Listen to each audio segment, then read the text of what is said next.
तो आईपीएल के प्रीव्यू इस शो में आप सबका स्वागत है और एक बार फिर हम आपके सामने हाजिर हैं एक मुकाबले का प्रीव्यू लेके। और ये मुकाबला है Rajasthan Royals versus Gujarat Titans. जी हां, इस पूरे सीजन में अगर राजस्थान रॉयल्स पर नजर डालें तो उनका प्रदर्शन जो है वो उम्मीद के बिल्कुल भी अनुरूप नहीं रहा है।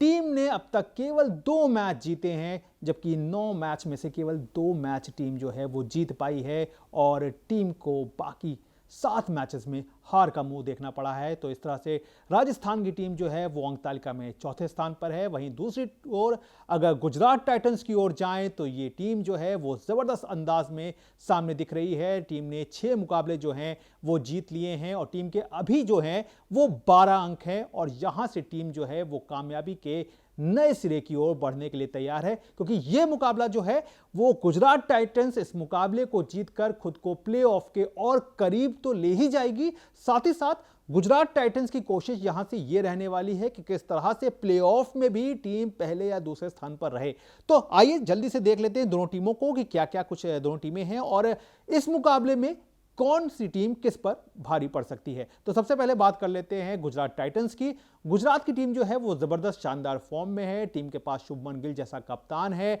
और साथ ही साथ जो ओपनर्स की अगर बात करें तो साई सुदर्शन है, जो कि शुभमन गिल के साथ जबरदस्त उनका कॉम्बिनेशन जो है वो निकल कर देखने को मिला है। इन दोनों बल्लेबाजों ने कहना चाहिए कि बेहतरीन जो है वो बल्लेबाजी की है। 300 से ज्यादा रन जो है वो दोनों जो है वो अपने बल्ले से निकाल चुके हैं और एक अच्छे स्ट्राइक रेट के साथ दोनों जो है वो आगे बढ़ रहे हैं। अगर इसके अलावा अगर बात करें तो फिर बात आती है जोस बटलर की, जिनको जो अब जिस टीम के सामने है वो पहले उस टीम की लास्ट सीजन में उसी टीम के साथ थे। जी हां, राजस्थान रॉयल्स के साथ थे लास्ट सीजन में। तो कहीं ना कहीं जोस बटलर को कहना चाहिए रिटेन ना करके राजस्थान रॉयल्स ने एक बड़ी गलती की है और जिसका पूरा फायदा गुजरात टाइटंस ने उठाया है। जोस बटलर जो है बहुत शानदार बल्लेबाजी कर रहे हैं और एक ऐसे समय पर टीम को अपनी स्ट्रेंथ दे जाते हैं जबकि उस वक्त पर टीम को बहुत ज्यादा जरूरी होता है। खास तौर से जिस तरह से हमने देखा है कि साई सुदर्शन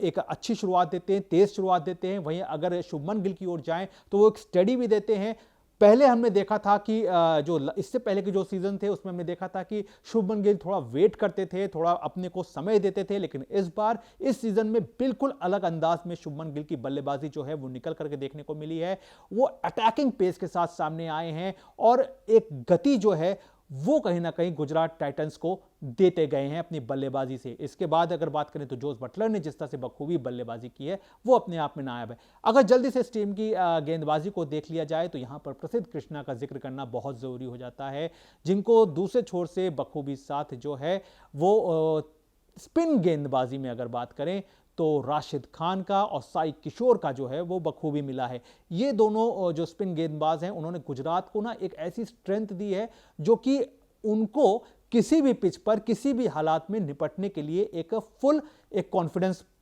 दे रही है। सबसे बड़ी बात क्या है कि अगर गुजरात की स्पिन की ओर जाएं तो जो टर्न मिल रहा है, जो कहना चाहिए जो वैरायटी जो साइज किशोर जो है वो अपनी गेंदबाजी से दे रहे हैं वो बहुत खास है। और खास तौर से राशिद खान का एक सेकंड फेस में जिस तरह से उनका प्रदर्शन जो है वो निकल करके देखने को मिला है वो काफी कॉन्फिडेंस जो है वो इस टीम को दे गया है। वहीं बात करें अगर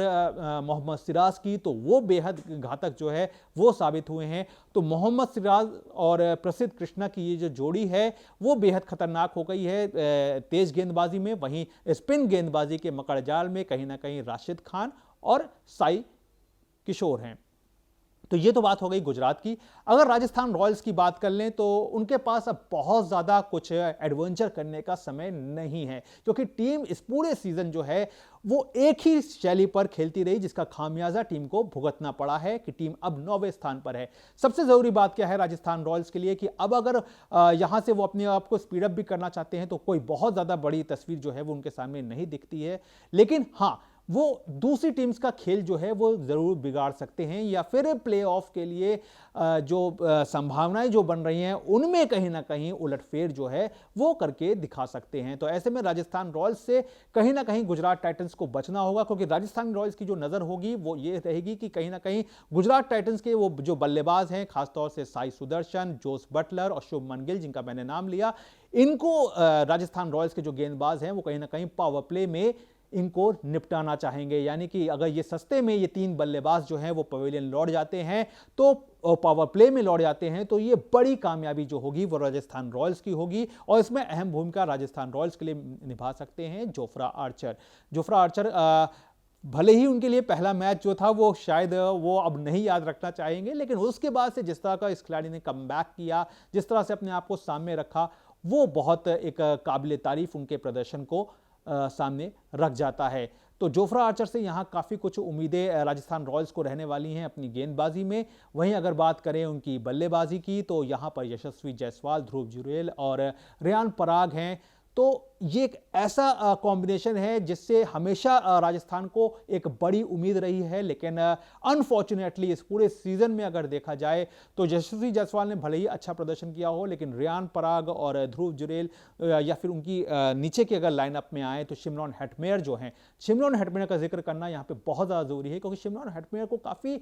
एक तरजीह दी गई थी, जोस बटलर के ऊपर तरजीह दे करके उनको राजस्थान रॉयल्स ने अपने कैंप के साथ जोड़ा था। लेकिन शिमरॉन हेटमेयर का बल्ला जो है वो इस पूरे सीजन में खामोश रहा है, जिसकी बड़ी कीमत जो है वो राजस्थान रॉयल्स को 9वें स्थान पर रह करके चुकानी पड़ रही है। तो ये एक टीम के लिए कहीं ना कहीं दिक्कत है और इस दिक्कत से अब टीम को अगर निजात पाना है तो फिर अगर कुछ अच्छा करके इस सीजन में अपने कम से कम जो अपने फैन फॉलोइंग है, जो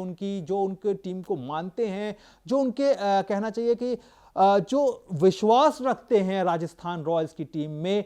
उनको उम्मीदों को अगर जिंदा रखना है तो फिर आज राजस्थान को 2-3 चीजों में जो है वो कहीं ना कहीं सुधार करना होगा। सबसे पहले अपनी बल्लेबाजी को उनको बहुत सुधार करना होगा। उनको ये बात समझनी होगी कि वो सनराइजर्स हैदराबाद नहीं है, ना ही उनकी तरह के बल्लेबाज उनकी टीम के पास मौजूद हैं जो एक ही शैली में आकर के एक ही अंदाज में खेलते हुए चले जाएं। हमने पहले भी देखा कि किस तरह से एक ही शैली में आकर के एक ही अंदाज में आकर के राजस्थान के बल्लेबाज जो है वो अपने गेम को आगे बढ़ाते हैं, जिसका खामियाजा अंत में यह होता है कि वो जीतते जीतते कहीं ना कोई मैच जो है वो हार जाते हैं। तो इस एक चीज से राजस्थान रॉयल्स के बल्लेबाजों को बचना होगा। वहीं उनके मध्यक्रम का जो है वो भी बहुत अच्छा कॉन्फिडेंस रूप जो है वो नहीं दे पाया और उसमें खास तौर से शिमरॉन हेटमेयर की जो भूमिका थी वो बेहद निराशाजनक रही थी। इसके अलावा अगर बात करें तो गेंदबाजी की, जैसा कि मैंने बताया कि राजस्थान रॉयल्स के लिए एक महत्वपूर्ण कड़ी जो है वो जोफ्रा आर्चर साबित हो सकते थे, लेकिन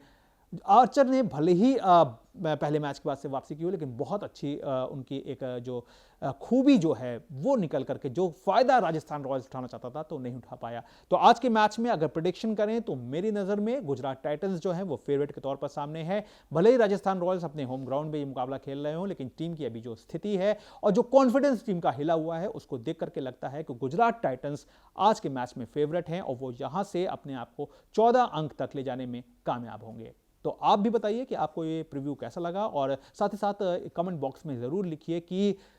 आज के जो मुकाबला है उसमें कौन सी टीम जो है वो आपको लगती है फेवरेट है और क्यों लगती है फेवरेट, और साथ ही साथ जो हमारी प्लेइंग 11 है उस प्लेइंग 11 से आप कितना सहमत हैं, या आप देखते हैं कि आने वाले समय पे गुजरात जो है वो इस प्लेइंग 11 में भी कोई बदलाव जो है वो करेगा या राजस्थान की तरह का कोई बदलाव करेगा। नमस्कार।